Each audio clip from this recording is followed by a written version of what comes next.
What if quoting the Bible landed you in court? This is the reality that Canadians are facing. My name is Nico Lagan, and I'm two conservatives for the conservative. My co-host, Rob Ambrose, not woke enough for the liberals. We are the political orphans. You know, man, there's some days that, as I was telling David Creighton on the last show I just did, there's some days where, it's just you want to stay in bed, close the door, and just stay there all day. That was the type of day that I had. So I'm going to apologize right off the bat if I am in one of those very, very, very explosive mood. I think I'm really pissed off today. I was ranting for almost a fucking hour on the other show. So for the people that don't know me, get ready for this because I don't think it's going to get any better. So obviously, what were your rants about? Bill C9 about what we're going to be talking about today. But before I do, because the thing that we're trying to promote here on this show is to be able to have a civil discourse. So on the show, if you're new, if you've never listened to us before, you're not catching this live, you'll get to understand that we take a lot of comments, and a lot of the comments, the people are from the left, people are from the right, people are from the middle, people don't know where they belong anymore. But the whole point is to have that conversation. And the question I have for you guys today is, should the Bible and other religious texts be considered hateful? Because that's what we're seeing in Canada right now. As per last night's amendments to Bill C9, the good faith is removed from Bill C9. Religious texts or religious speech will no longer be protected by the criminal code, the good faith portion of the criminal code. That's section 319. If this bill goes through. Right now, it just got cleared from the committee. They voted to send it back to the House of Commons for the third reading, where the parties are going to vote for it. But unfortunately, the reality is that the Bloc agreed, the Liberals and the Bloc's deal went through. They will remove the good faith portion of Bill C9. So the Bloc is expected to vote in favor of Bill C9 when it gets back to the House of Commons, which we don't know yet when that's going to be. Could be next week, could be the week after, could be before Christmas. We don't know. Could be after. We have no idea. I think it's going to be way before Christmas, but hey, this is the reality that we're in. And now all we can do is have the discussion. So what do you guys think? Do you think that religious texts are hateful? Should they be considered hateful? Do you think that with the Liberal government, with the assistance of the Bloc Québécois, are right as to what they're doing? So what happened to a couple days ago? Wasn't the word that they backtracked on that? They weren't gonna remove that exemption. Are they back to removing it now? Yeah. So you're absolutely right. So a couple of weeks ago, the Bloc had announced that they made a deal with the Liberals, that they would, as long as they were ready to make those amendments, removing that good faith portion from section 319 of the criminal code, they would back the bill. They got so much backlash for it that Fraser stepped back his backdoor deal. Because let's be honest, this was a deal that was made behind closed doors that we weren't aware of. There was a whistleblower somewhere that said something, and then we learned about it. The National Post was the first one to talk about it. But the point of the matter is, this is a deal that was made behind closed doors. And now because of the backlash, they had canceled 3 meetings. And the 3 committee meeting about Bill C9, about discussing it. So they had canceled it. Now they re-put it on the table yesterday. And supposedly, as per everything that I'm reading, the bill will get amended with the amendments that the Bloc wanted in order to favor the Liberals on passing Bill C9. So unless something extraordinary happens, should I say, we are looking at Bill C9 passing in the House of Commons whenever it is whenever it is retabled for the third reading. Yeah, crazy times. I mean, like to the question of the day, obviously, I mean, I don't think religious text should be considered hateful. Even, there's a comment here from my 2 cents. I think the Quran is hateful. I mean, yeah, and you could make that case too. I just think I just don't give it, like, I think people should be free to have whatever books they want. Religious books, non-religious books, whatever. I part of me still has this sense that, like, there's no way they're going to actually, arrest people for quoting the Bible. I think if they do, I mean, I think there's going to be a big uproar, but we'll see. We'll see how aggressive they get with the enforcement of this. And first, we'll see if it even passes. I suspect it probably will, though. Yep, I agree. It will pass. Where you and I disagree is that people will get arrested because Christians are already getting arrested for this stuff. Just think about Derek Reimer just got arrested again for not wanting to apologize to a librarian that was hosting a drag queen story hour in a public library in Alberta. Yeah, so that guy is facing jail time again. So it's already been happening. Is that the difference is that I could find five or six cases over the past couple of years, like over the past 4 or 5 years. Now, if this happens, if this becomes law, you're talking about what's going on in the UK. You could see thousands of those cases brought in front of the court and people facing jail. Remember, we spoke about this woman. I can't remember what her name is, but we spoke about this woman that was sexually assaulted. She had her cranium cracked by her assaulter.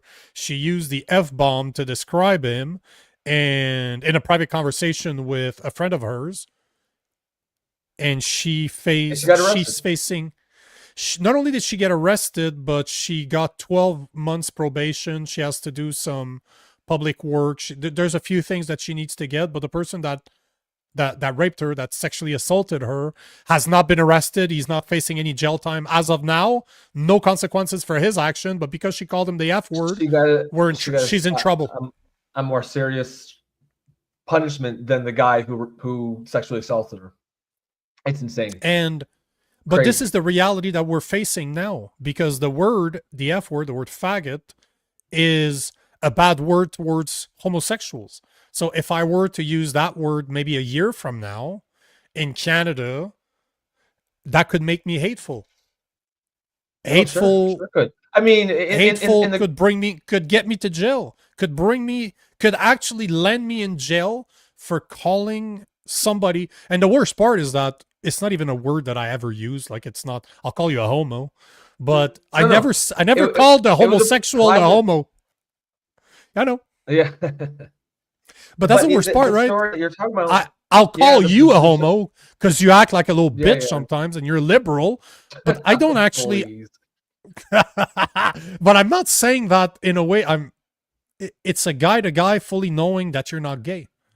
I'm not calling you that because you're gay. I'm calling you that because you're acting effeminate. Do you know that's the irony? It's like you don't call an actual disabled person a retard, right? No, but it's still a great word. And and the story that you're talking about, this woman, it was a private text message that she said it in. Yeah, of all things, it wasn't even like she said it in public. It was a private text message. Which is, I mean, it'd be crazy even if she said it in public, but the fact like that, the whole story is insane. But this is a reality that that we potentially could be facing very soon with religious texts. And remember, guys, Bill C9 is not about, would be a terrible bill even if that exemption or that removal of the 319 section of the criminal code was not being removed. Even if that was stayed the way that it is still a very bad bill because it finally gives the criminal code a definition of hate speech which it doesn't have right now. And the definition of hate speech that Bill C9 is pushing is greater than disdain. So it's okay to have disdain for someone as long as it's not over the top disdain. So basically, we're giving the power worse than disdain. What does that even mean? Brother, it's one of those situations where people are backing this. Even on my X today, I was seeing people saying that C9 is needed. We need to combat hate. And I have a video queued up right here from Sean Fraser. So no matter how you feel about the religious aspect, we could move that out of the equation for a second. Bill C9 is a terrible bill. it actually puts a definition to hate which is greater than disdain, which is insane. It means nothing. It means absolutely nothing outside of putting consequences to emotions. So we are criminalizing emotions. What's the next step? Thought crimes like in 1984? Because that is exactly what's going on right now. Oh, this course. is a slippery slope. Yes, it is. Governments are not going to choose 5 years from now to say, we should repeal those laws because that gives us too much power. We should really go with those laws now. We don't need that. No government does that. They don't care that they're not using it right now. Because if the law's there, at one point they will use them. Let's be honest. I don't care that they're liberals, that they're conservative. You can name the party. If the law's there, they're going to use it. That's what government do. So, back to today for the religious exemption, because the reason I wanted to bring that up is I'm fully aware this is not a Christian podcast by any stretch of the imagination, but this is something that everybody has an opinion about. I don't care who you are, you're left, you're right, you don't care, you don't care about religion as a whole, you still have an opinion. Everybody has an opinion about religion. It's one of those 3 topics that nobody wants to talk about: religion, money, and politics, which are the only 3 topics I seem to talk about. But hey, we all have an opinion when it comes to it. And I just want to show you guys the idiocy of Sean Fraser, the justice minister, the minister that is bringing this bill, that tabled this bill, is he believes that removing the exemption from the criminal code will not change anything. Yet, before I show you the video, why the fuck would it be there in the first place if it didn't change anything? Are you saying that our government, our criminal code is useless? Like what are you saying? He's literally selling the idea that removing it will change nothing, that free speech, the religious free speech, is still protected. But why would the bloc want to remove it if that was the case, if it didn't change anything? Just saying. Yeah. So let's watch Sean Fraser explain this one. I just wanted to give a bit of context to keep that in mind as you're listening to this very intelligent individual that is being shared around there, suggesting this is the criminalization of faith, which I don't think any parliamentarian would stand for. But there would be concerns. Like, there are certain faiths, like I was raised Catholic, right? People, adherence to that, strict adherence, think homosexuality. Cochrane, the biggest fucking leftard out there, is claiming that he was raised Catholic. And so Sean Fraser. I'm sorry to interrupt this video, but this video fucking pisses me off. Cochrane is literally the biggest leftist ever. Sean Fraser, I'm pretty sure he was sworn in on the Quran. What?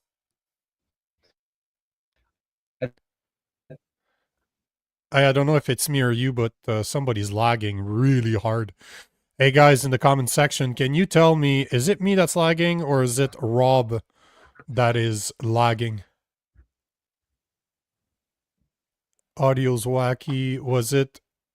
It's Rob. God damn it! Always. Rob with the lag. I think that was. I think I'm back. Am I back now? Feels like. Yep. Right now you're. Yeah, it feels right now. It feels just right. Feels right. Yes. It feels good. I feel right. It feels good. Okay. I was gonna say there. Isn't Sean Fraser? Didn't he swear on the Quran? Didn't he put his hand on the Quran when he was sworn in? I think he did. Someone can correct me if I'm wrong there. But it's I'm pretty sure he got sworn in on the Quran, which is an insane thing for a supposed Christian, even if he's not like an actual one, even if he's not a practicing one, even if he's just one of those ones that's like, Christian in name only, to swear on the fucking Quran. That's an insane thing to do. I have not seen anything about this. I'm looking for it right now. I cannot find that. Because, man, if that was true, oh, Jesus, I would be... Oh, but Jesus, I would be posting about this right now. Because this is something I have never heard before. But I will... I check Google super I've heard... fast. I don't know where I heard it from. Are you sure that it's not Mark Miller? Because we have Sabrina in the comment section that is saying Mark Miller swore on the Bible and the Quran. Yeah, in might be Mark 2017. Miller. Yeah, that sounds right. Mark Miller, by the way, for the people that don't know, Mark Miller is our Minister of Canadian Identity and Culture, the man that will bring us the new version of Bill C-63, a man that claimed to be a Christian too. So right now, I'm going to replay the video. It's just that part pisses me off. You have David Cochrane, the CBC poster boy for the leftard. And I'm sorry, I don't mean to call people names. It's just he is the woke of the woke. Like, this guy is the wokest guy on the CBC network, and he just said that he grew up Catholic, and then Sean Fraser's like, hey, yeah, you and me both, brother. We're both Catholic. We both grew up Catholic. Give me a fuck. Yeah, no, just listen. I'll replay that part and then I'll let the video go. Parliamentarian would stand for. But there would be concerns. Like, there are certain faiths. Like, I was raised Catholic, right?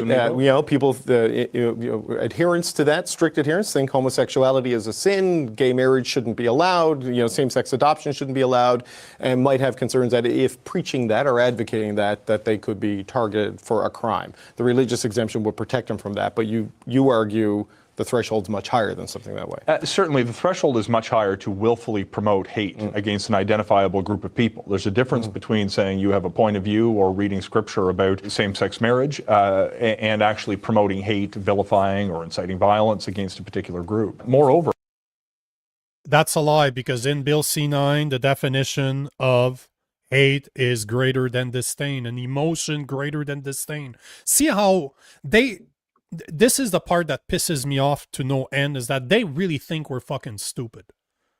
They really think that there's not people like me out there that actually reads those bills, that will have conversations about those bills with law professors, for example. This is idiotic. The bill says itself that hate is anything greater than disdain. So yes, you are 100% making the Bible hateful. Because if I say that out loud, I do not believe that gay men should be allowed to adopt. That is a fact. I have debated that on a massive platform in the US. And you know what? That doesn't mean I hate them. The person I debated with was a lesbian mother, and she had a son. It was her birth son, but she was raising him with another lesbian, no father present, and just turns out that she was also raised by two lesbian women. She had two mothers but no fathers. So the point I'm trying to make is, me saying that it's not right for lesbians to be raising a boy with no father present, that it shouldn't happen, has nothing to do with religion. As much as I don't believe that it's right, I believe that it's wrong for statistical reason. If you look at the statistic out there, kids do better with a father and a mother in the home. So why would I want to start a kid at a disadvantage if he doesn't have to be? Nothing's perfect in life, but is that hateful? No, I do that out of love for the child. This is the part, right? Greater than disdain. But if somebody hears me talk, which the woman I debated was really mad at me, what I was saying, she wanted to rip my head off. But you know what? After 2-3 hours of speaking, she wanted to have a drink with me. We went to grab a drink, and we had a conversation like two normal human beings, even though we disagreed on something fundamental like that.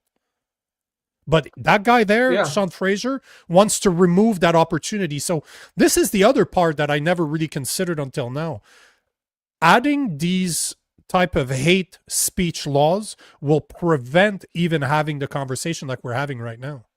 Even if both of us disagree, but we choose to disagree, we choose to have civil discourse, we will no longer be able to simply have that conversation, even if you don't find it hateful. Just because some liberal somewhere, some woke person somewhere might get insulted by what we're talking about, although we're trying to change people's mind or we're trying to create that conversation, this is not even going to be allowed anymore.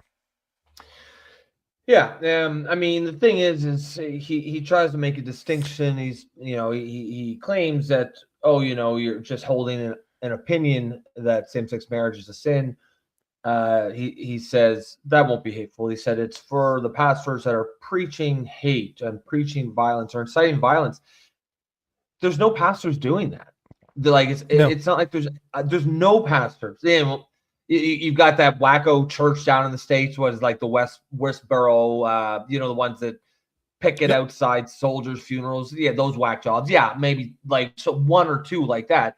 But like 99.9% of churches, they are not preaching hate. Now, if you want to see someone actually preaching hate, the only group that I'm seeing is, you see lots of videos on YouTube of imams in the West, in Canada, in the UK, that are preaching, death to the West, death to America, death to Canada, death to homosexuals.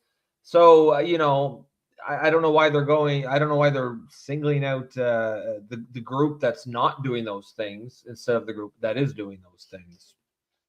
And they don't need they're not going to go after laws. Islam. No. Yeah, they don't need new laws to go after those things. Just enforce the ones already on the books. And as well as I do, that they are not going to go after Muslims with this.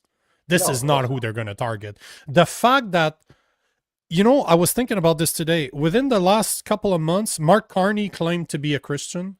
Sean Fraser claimed to be a Christian at many different.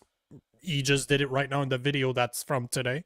That's from yesterday. My apologies. David Cochran now was raised a Christian. Mark Miller, the guy that's going to be tabling Bill C-63, also claimed to be a Christian. So this is not a coincidence that all the people pushing censorship are all claiming to be from the group that they're trying to censor. It's not a coincidence. Yeah. They're doing this as a selling feature. They're trying to tell you that, we're Christians and we don't see a problem with this. So if you do, maybe you're the problem. That's basically the message that they're sending out there. Because why does it matter that they're Christians? They never spoke about this before. Have you ever heard that David Cochran was a Christian? He doesn't talk about this stuff. Why is it that now he's spewing this garbage? Why is all the ministers involved in this censorship are all Christians now? Why is it relevant? If you're not trying to target those same people, right? Why is it relevant? Yeah, that's a good point. Because it's funny that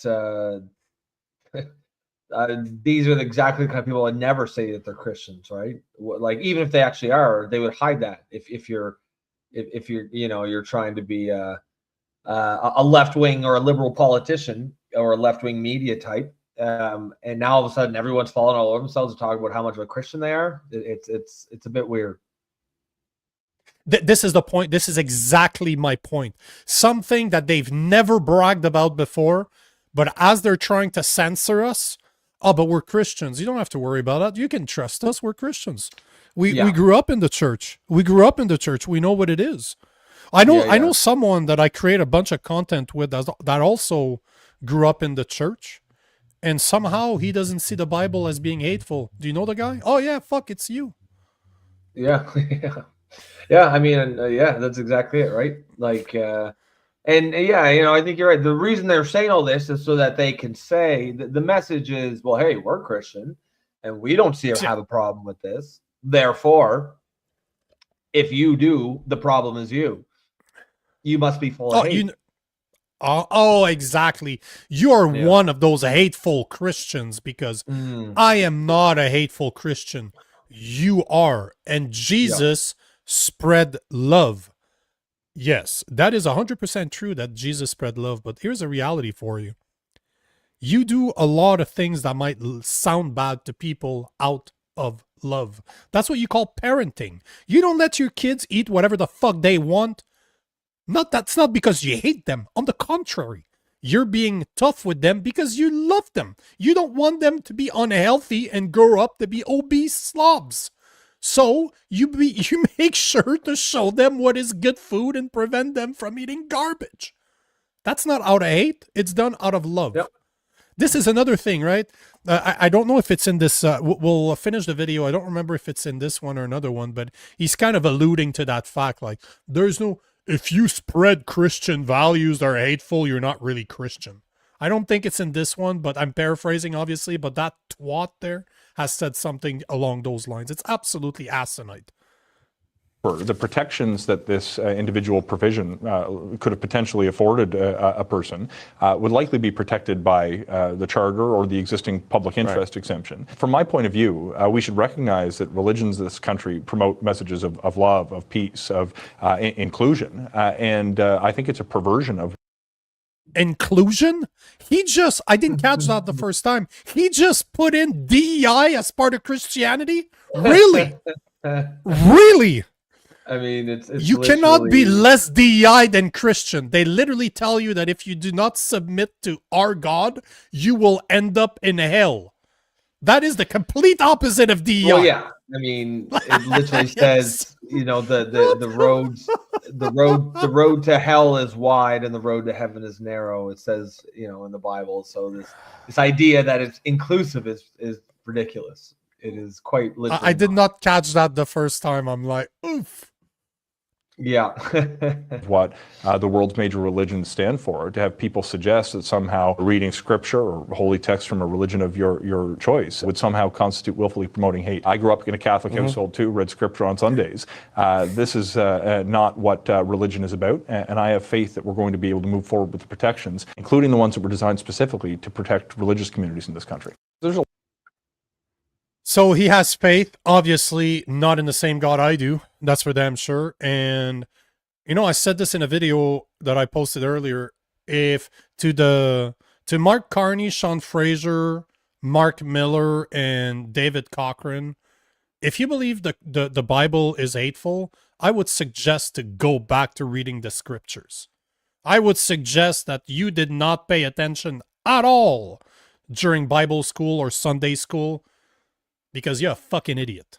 All of you are just moronic to a point that you're literally lying to people's faces, claiming that you are something that you do not even understand.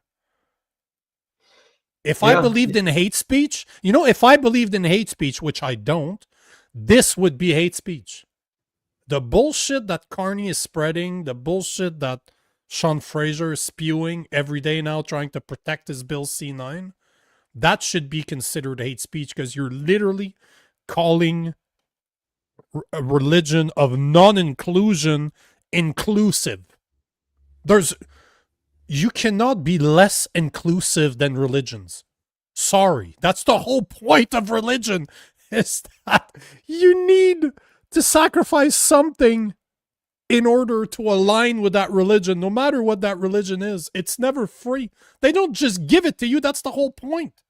That's why people are not religious, because they don't want to submit to something greater than themselves. What is less inclusive than that? It's absolutely moronic. Like, what the fuck did he just say? Yeah, it's crazy.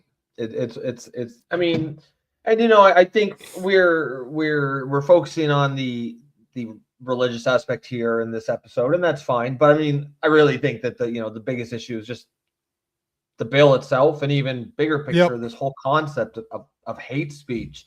It's getting really out of control, and there needs to be an aggressive push to just stop trying to police people's speech. Let society deal with that. Society has been doing that just fine up until now. People say things that are outside what's acceptable. Well, they're going to find themselves pretty lonely, because people aren't going to associate with them. That's how it's always worked. We don't need the government to regulate our speech for us. I'm going to say one more thing on this, which is just, I don't know if it was meant as sarcasm. If it was, I assume that it was. But during the discussions in the Justice Committee yesterday, when they were reviewing Bill C-9 and they voted on it after the amendments, Andrew Lawton, a conservative Christian, so a Conservative Party Christian, suggested that they add the hammer and sickle to the signs or the symbols that were listed under Bill C-9, like the swastika, and they refused.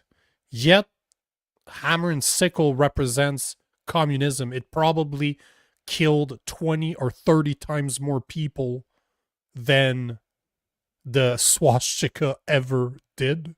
Yet it's a Buddhist symbol, for the people that don't know their history out there.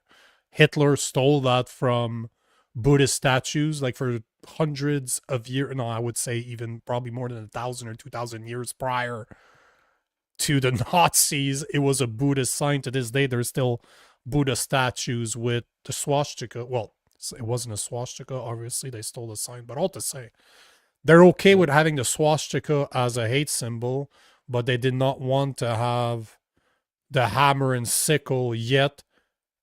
Under that banner, it's reported more than 100 million people died from at least communism in the 20th century alone. But that's not a good hate symbol. That just tells you, even if you believe in a hate, even if you believe that we need those laws, why is the swastika being labeled as a hate symbol, but the hammer and sickle is not, when it has killed, I'm pretty sure the calculation is 20 times people. 20 times the amount of people. Why one is hateful, not the other one? Ask yourself that question if you believe in hate speech. Or if you believe in hate laws. Yeah. That's I mean, it's because it's not meant to make sense, right? They get to decide what what things are hateful. Like, why is it hateful to say something bad against Muslims, but Muslims can go out and chant from the river to the sea about genociding however many Jews live in Israel, right? And that's not hateful. It's all arbitrary. They get to decide. They make the rules, and then they write those rules into law, and that's it's a real problem. And that's what we're facing. That's what we're seeing today. Yeah. Oh yeah. Yeah. Absolutely.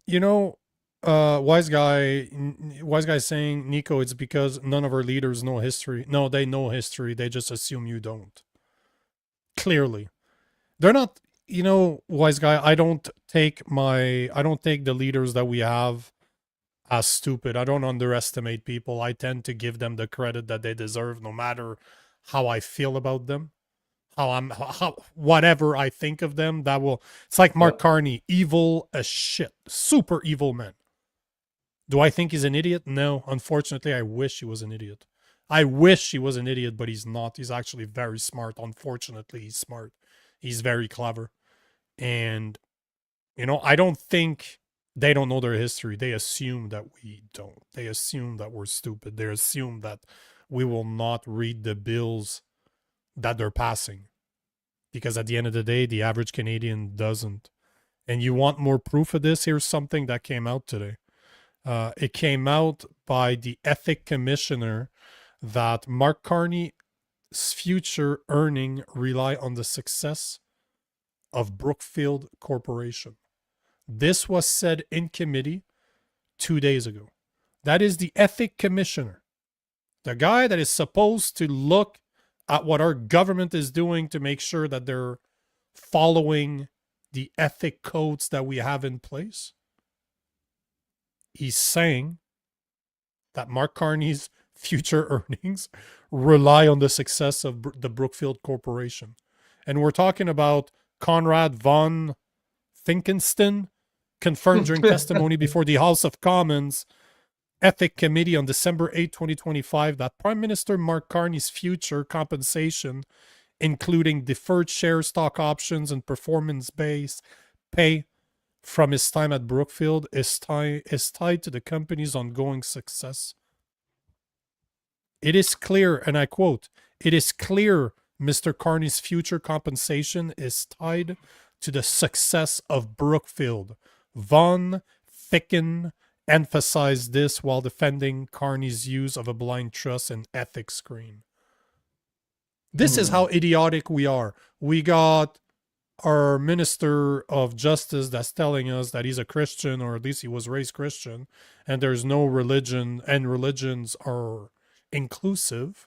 Then you have the Ethic Commissioner telling us that, you know what, yes. Mark Carney's future earnings is based on how well Brookfield actually performs. And by the way, for the people out there, last time I checked, Brookfield has gained 33%. The share of Brookfield has gone up 33% since Mark Carney was elected prime minister since April. 33%. That's not bad for 10 months.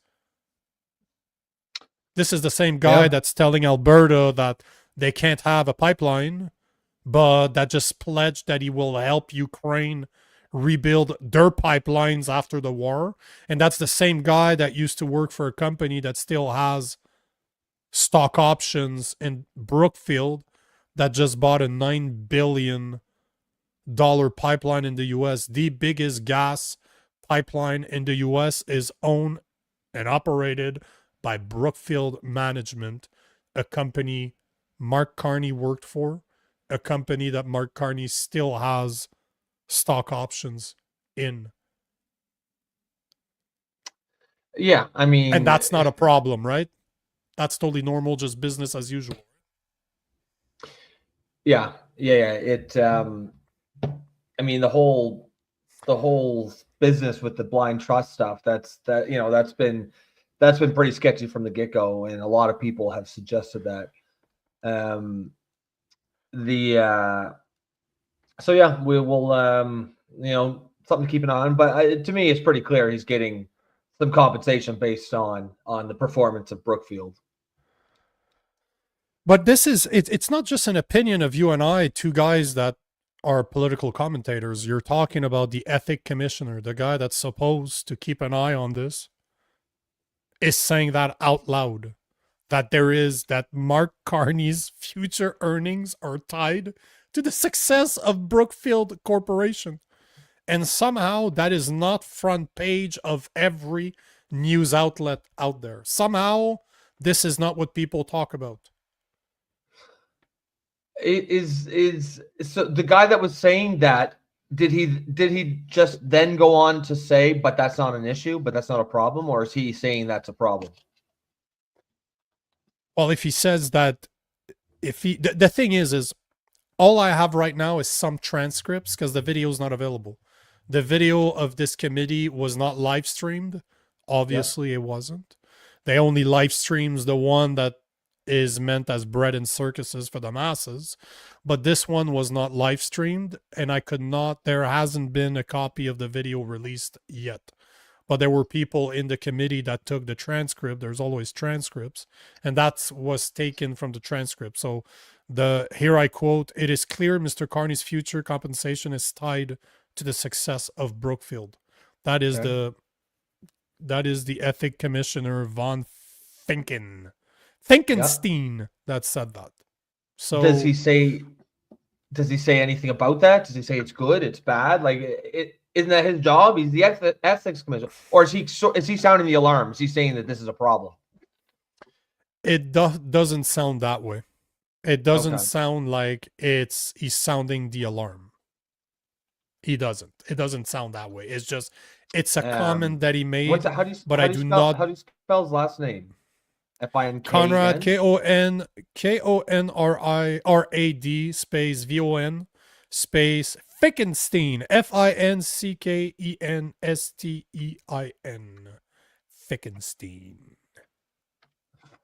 Finkenstein. Conrad von Finkenstein? That is the guy. Hell of a name. That makes for a very long business card.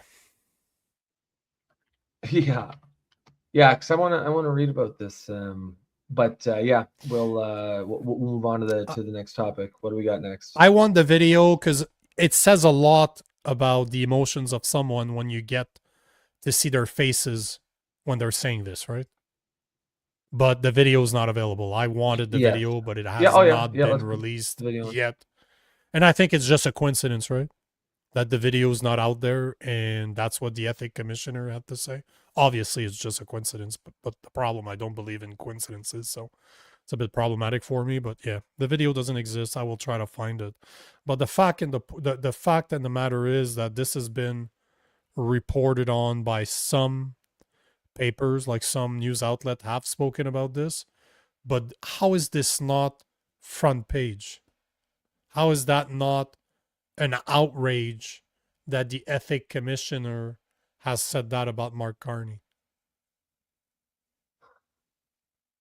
I'm reading a little bit about this, and And it kind of reads to me like he's kind of not sounding the alarm, but the opposite, almost like covering Protecting for him. Yep.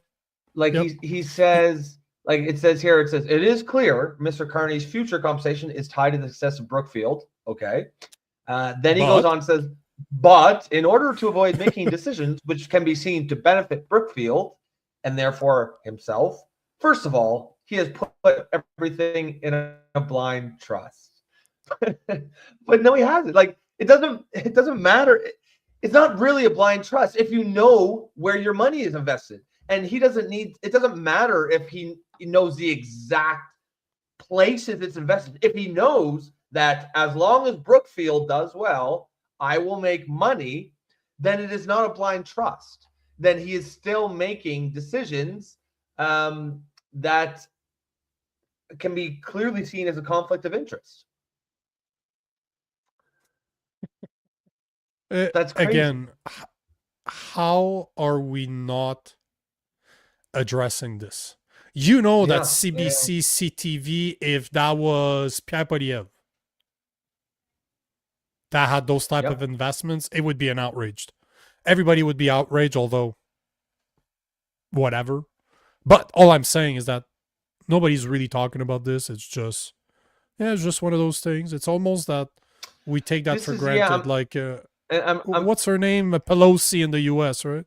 It's just like, oh, well, she is the greatest investor of all time. Yep.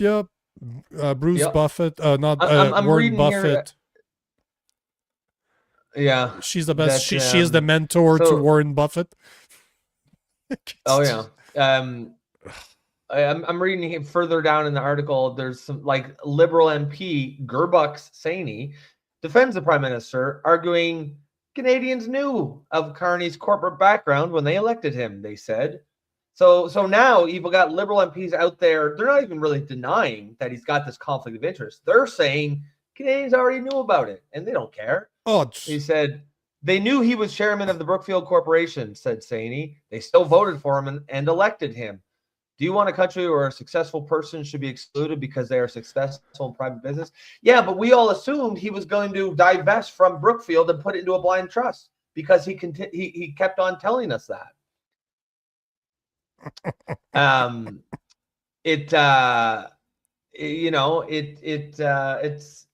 It's crazy, man. It's wild. I can't believe that. Yeah, and to me that's a big tell that the Liberal MPs, they're not out there denying it. They're saying, yeah, it happened and it's a good thing. So that to me is a tell that there's actually some there. Of course there is. Of course there is. You have fake Christians saying that hate speech laws will not do anything to Christian values. You have some of them that say that the Bible is hateful, but it's okay, don't worry about it, you're still protected somehow. There's a magic part of the criminal code that nobody knows about that will protect you. And then they will defend a guy that is literally corrupt. This is corruption. Yeah. The ethic commissioner is literally saying that the better Brookfield does, the better it is for Mark Carney. So who cares that it's in a blind trust when you know what's in the trust? Like, are you kidding me? We know what's in. We know it's not really a blind trust. That's the whole point of a blind trust is you don't know what industries your money is in. You don't know what companies. It is blind. If you know that regardless of exactly where your investments are, if you know that they are in Brookfield somewhere, and that if Brookfield does well, you will make money, then it's not a blind trust. So I don't think that they understand the term. That's not a blind trust at all. No. It is the complete opposite of a blind trust. It's literally, I don't know where my investments are now. Wink, wink. But I knew when I put them in the blind trust, and guess what? Yeah. Chances you're going to tell me you're going to tell me that he did not tell the guy that's taking care of the blind trust to keep it as such? Don't change anything, just let it go. Like, come He's on, basically man. saying, look, it's a blind trust. I don't know if my investments are in the Brookfield pipeline division or the Brookfield modular home division or the Brookfield Ukraine division. I don't know where they could be in any of those. It's a blind trust, guys. Oh, don't forget the carbon capture from the Brookfield Brookfield. carbon capture decision. But Entropy, don't worry. You know that. Yeah, well, yeah, but I don't Yep. know where in Brookfield. Oh, It's blind trust, guys. For fuck's sakes. like, so Brookfield has investment in pipelines. It has investments in the Ukraine. It has investments in carbon capture through a company called Entropy. It has investment in modular homes through a European company. Does that sound familiar to you guys? What's happening in Canada right now? Just saying. But that's a coincidence because Mark Carney would have no way of knowing that his money is still invested in Brookfield. Are people that gullible? Because at the end of the day, this is what the real question is. Because you know what? If we don't hold him accountable for his actions, he's gonna just push and push and push and push and push, and he knows nothing is gonna be done because people don't care. People are not talking about this. Yeah, it's well. I think honestly, I think most people just don't care. You know, I think I think they are counting on voter apathy, and honestly, they're probably not wrong. Yep. I did. Yeah. I mean, we still got 10 minutes or so. We can take. I just want to take this quick one from Guido because he's mentioned this a few different times. He said, "Nico, talk about the Australia bill." Guido, what bill are you talking about? You're gonna have to tell us. Yeah, which one? Which one? Maybe we'll which Australian bill? Touch on it tomorrow. Yeah. Or I can probably find an article fast to see what it's about. But since I got a minute, I will mention the sponsor of the day, which is Gabble, the world's first live video debate on the market. You can choose to sit back and watch others debate, but if you have the balls, jump in and debate others. And I suggest that you do because this is what we need. We need more people that will be able to debate people that they disagree with. And God knows there's a lot of them out there. Debating is a skill that used to be taught in school. It no longer is. I'm not sure why. Because, I know why. Because critical thinking is not a skill anymore. We don't want free thinkers out there. It's hard to control free thinkers. We don't need them out there. But yeah, civil discourse, that's what Gabble is all about. You can catch me there. I go on the app all the time. But if you want to try Gabble, our affiliate link is in the description below. So download it from there. Supporting Gabble is supporting us. I also want to say that on Friday, I am speaking with Mark Nixon. I don't know if you're going to show up, but we are having Mark Nixon on the show at 3 p.m. Eastern time on Friday, which is a special time because we don't normally record on Fridays. Mm-hmm. On Saturday, we have a Saturday night mashup, and it's going to be on Radical Islam. So that's going to be interesting.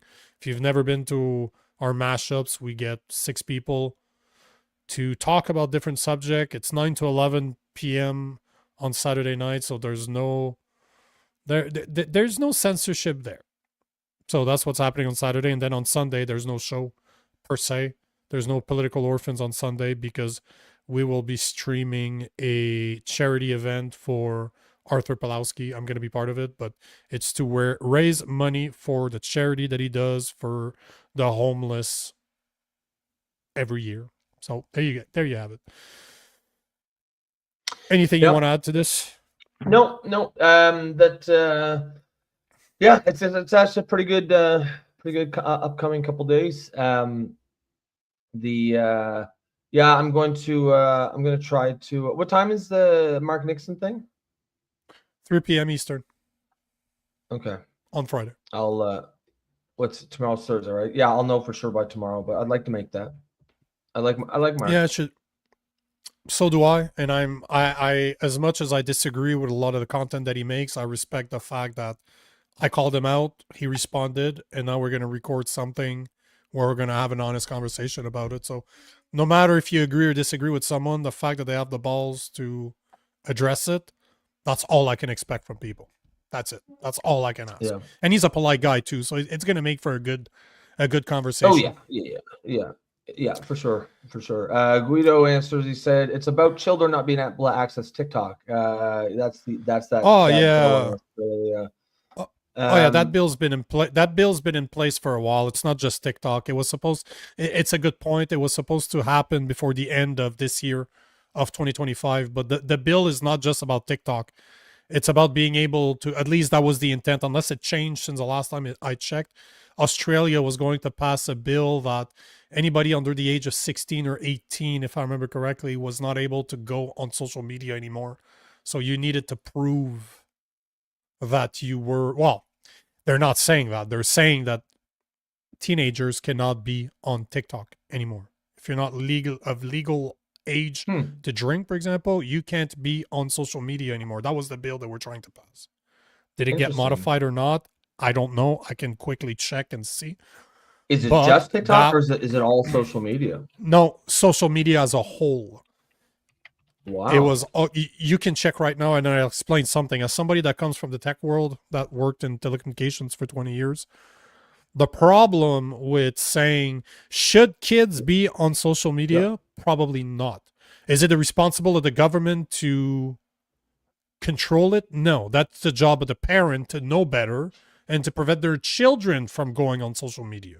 Because the problem with preventing children or teenagers from going on social media is that you are forcing everybody to prove their age. And how do you need to prove your age? By showing a publicly approved ID, a government approved ID. So that means that to go online, every single account that is out there in Australia will need to authenticate who they are. So you will have to attach a real person to a possible fake account. As in fake account, it's not anybody. It's just an account you use to be online. I personally, I don't care. My accounts are authenticated. I had to authenticate in order to be verified on all the platforms, and it's fine. I don't have any shame in who I am. This is who I am. But should that be forced on people because they want to go online? Hell the fuck no. If people want to be anonymous online, they should be able to. Is it really possible or not anymore? That's a question that could be argued, because it probably isn't. But at the same time, the only way that you can prevent children and teenagers from going online is by forcing everybody to authenticate. Did you find a bill? See if, because I remember it's true. It should have passed by the end of the year. At least that's what they were saying months and months ago. So did it become law? Yeah, it's Is that the bill we're talking about? It's not just TikTok, effect, right? It's now. everything, right? It's everything, right? It's not just TikTok. It's social media as a whole. It's Instagram, Snapchat, TikTok, YouTube, even. Yep. Oh. Facebook, Reddit, Threads, X, and Kick. It's starting December 10th. What the hell is Kick? Tomorrow, or I guess today. Probably. No, that was today. I don't know. It's one of those. So today, so as the country awakens on December 10th, all those companies I just listed must have deactivated or removed accounts of its users in this age cohort and ensure they cannot set up new ones. Wow, interesting. That's crazy. I didn't know that. I actually did not know that this bill was in the works. It's Oh yeah, I've spoken about it on the show before. I mean, the idea of it. Yeah, the idea. Well, yeah, no, I knew people were talking about it. I didn't realize it was a like the bill had passed and they were just ready to implement it. I think I can appreciate the intention behind it. I got a feeling it's just going to be one of those law of unintended consequences things. I think there's going to be stuff that's going. There's going to be negative aspects of it that people just aren't thinking about right now. The thing is you can easily prevent getting blocked from accessing social media. You can just use a VPN, and there's thousands of them out there. So it's very easy. Like, there's certain information that is not available in Canada from American accounts, and I sometimes use a VPN to go connect to the US in order to see what they're talking about, to see what they're reporting. Or you can do that for Netflix. Just saying, you shouldn't. It's illegal. I'm not saying you should do something illegal, but it is a possibility. If you have a Netflix account, you could go to the US, have a VPN there, and you will get. Well, yeah, there's American VPNs. content. There's lots of ways you can get around it. And kids are pretty tech savvy. So the problem is that if VPNs are available, if you are capable of countering those measures, and they know about this, they're not fucking, the government knows that VPN exists. Everybody knows VPN exists. So why are they doing it? For the exact reason that I mentioned earlier. This has nothing to do with security. It has to do with being able to identify every single account that's out there and connect them to a real person. See who are those people. That's the whole point. Because the average individual does not care. They want access to social media. They will provide all the information that they need in order to continue accessing those social media. This is no different than COVID times when 2 weeks to flatten the curve. But if you don't take that vaccine, though, you're not going to be able to go to the mall anymore. You're not going to be able to go on vacation. You're not going to be able to go to the restaurant. But people love restaurants so much that they took the vaccine. How many people out there took it just because they were coerced into doing it? Same thing is here. People are addicted to their social media, and they will not say no to it. So guess what? They will do whatever the fuck the government wants in order to keep access to them. Yeah, I'd you know, and I would be shocked if at least one, and if not most, of the VPN companies were actually run by intelligence agencies, right? CIA or the I mean, it seems like, because, you know, not to be a conspiracy theorist, but, you know, that could be a reason, like, you know, implement some law like this, forcing people onto the VPNs, where you're waiting there with the VPN, you know what I mean? Who actually knows who owns NordVPN, right? Like, I'm sure there's a holding company somewhere, and I'm sure it's a stand-up, respectable guy, but that's how like intelligence agencies work, right? They'll have a front, but the point is all that data goes back to them now.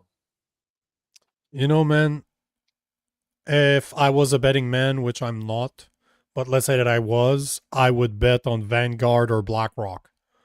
Chances are one of those two companies own every single VPN out there, or a combination of all of them. Wouldn't surprise me at all. No, of course not. They own literally a part of all companies out there that are on the market.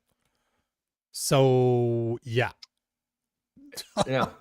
Well, it's basically like it'd be pretty. Yeah, you're getting all the data, but you're getting private access to the data of everyone that does not want to have their internet movements tracked, it's a pretty juicy data stream, especially for companies, either whether it's intelligence agencies or you know, these giant investment firms like BlackRock, because frankly, all they really are is intelligence agencies too. You know, the different types of intelligence, but yeah. Yep. Oh yeah, you could see, yeah. Someone walked into BlackRock and made a pitch. You know, you could buy 50% of all the VPNs in the world, but we'll keep their names so everyone thinks they're owned by different people or different companies. I could see them going all in on that. Well, you're making a good point, because now through government policies, you're going to know everybody's account that is ready to give you their public identity, like their real identity, by confirming through a federal ID. Then anybody that doesn't want to do it will use VPNs, and they know who those people are. Do you know? So no matter where you look, you're kind of fucked. And Zagzi is saying VPNs will be blocked from downloading. You know, in order to do that, you need to have massive infrastructure put in place, massive amount of firewalls to be put in there that will capture every single IP protocol out there to identify the VPNs and block them. I'm not saying that it's not possible. China did it, and North Korea, I'm pretty sure, did it too. But I remember Cisco being one of the biggest companies of telecommunications out there. They make massive firewalls for countries, not just for little telecommunication companies. Like literally, I've installed some of those in my past life. I used to program them, but all to say the technology exists there. I'm not saying that it's not possible, but do they even need to do it or not? Because the thing is, I think the complaint, I would love to know what the compliance rate is. How many people actually use a VPN and will be bothered by using a VPN in order to access social media instead of simply giving their personal information in order to keep access to it? I think people are lazy. People are just lazy. They're complacent. They just don't care. They want to continue. There was a great video. I think it was from the 60s or the 70s. It was just this guy, this radio guy sitting in his house, and he was just talking on a microphone, and all he was saying is, by the end, people will not care as long as you will make them believe that they're still in control of their little house. You can take all of their rights away, but if they're still able to watch TV and be entertained in their living room, get food, they're okay. They're gonna go with whatever you tell them. So as much as I agree with you, Zach Z's, that it's possible, I don't know if the infrastructure is there, and why would they even bother putting the infrastructure there if people are gonna comply? That's the real question. Yeah, that's a good point. I love those on that conversations. note, I think we're gonna put a pin in the show. Yeah, interesting little rabbit hole there in the last 10 minutes or so. So thanks for Guido for kicking that one off. He's absolutely right about this, though. Palantir will be watching you. They're always watching it. No, but do you know who Palantir is? That is a scary company, man. That is a very scary company. Is that Peter Thiel's company? Yes. He's the one that backed, what's his name, the VP of the US, the vice president. He's a fucking weird guy, man. Yeah, I believe that Thiel is the one that owns Palantir. Yeah, JD Vance. Yeah, JD Vance is backed by Palantir. And Palantir is a facial recognition software that is run by AI that can handle a shit ton of data and make sense of it. Like I was talking about, I think it was yesterday or the day before. That's the biggest problem, is the information's there. The NSA's been collecting everything that goes through the US since 9/11. It's just not until recently did I have the technology in order to organize it in a way that makes sense. And unfortunately, Palantir is one of those companies that have the know-how and the AI intelligence to make it possible for the intelligence community to use all the data that they've been collecting on this. I'm just reading about it now. It's yeah. As you're lagging, nice. Yeah, it says. Yeah, I can tell. It says is an American publicly traded company that develops data integration, analysis, and intelligence software platforms for government agencies. That's some sinister shit right there. Intelligence software platforms for government agencies. Yeah, that's they should have called it Big Brother Inc. That probably would have been a bit too on the nose, though. All right, guys, we'll put a pin under there. As always, if you are new to the show and you're tuning in, welcome. If you appreciate what we're doing here, if you want to support the community, you can become a member through YouTube for the low price of $2.99 per month. You can also, of course, buy us a coffee, which you'll see at the QR code in your upper right-hand corner of the screen. And if not, another way you can support us is just keep coming back. Throw us some comments, agree with us, disagree with us, what have you. Zach Z says, what is the next stream? We go Sunday to Thursday, 8 p.m. Eastern time. So we're here tomorrow night. We're gonna cap off the week. And then there's going to be a special episode on Friday at 3 p.m. But our regular programming is Sunday to Thursday. Other than that, I mean, final one, as Mike says, they fool us into a false sense of security like VPN. Yeah, that's why I almost think there's no way these aren't owned by intelligence agencies and governments, right? Because they do all over here. On the one hand, they'll do some fucking authoritarian, heavy-handed shit, and then over here they're like, got the VPNs, right? And so everyone streams into the VPNs, and they're like, gotcha, bitch. It's the gotcha, bitch. That's Dave Chappelle. But it's the it is the perfect way to see it. Here is a tool that you can bypass, not to get spied on. Yeah. And guess what? A lot of them are free. Just saying. What happens when a product is free? You are the product. Yeah. That exactly right. Yeah, that's, and I'm not even super conspiratorial, but that one to me seems just obvious, man. Of course these guys are running that stuff. They're the ones putting the laws, be like to force people to be like, oh, let's go to the VPN. I got you covered, folks. Yeah. Come get your VPNs. Red hot VPNs here. All right, guys. We'll see you tomorrow night. Yep. Bye. VPNs, get your VPN.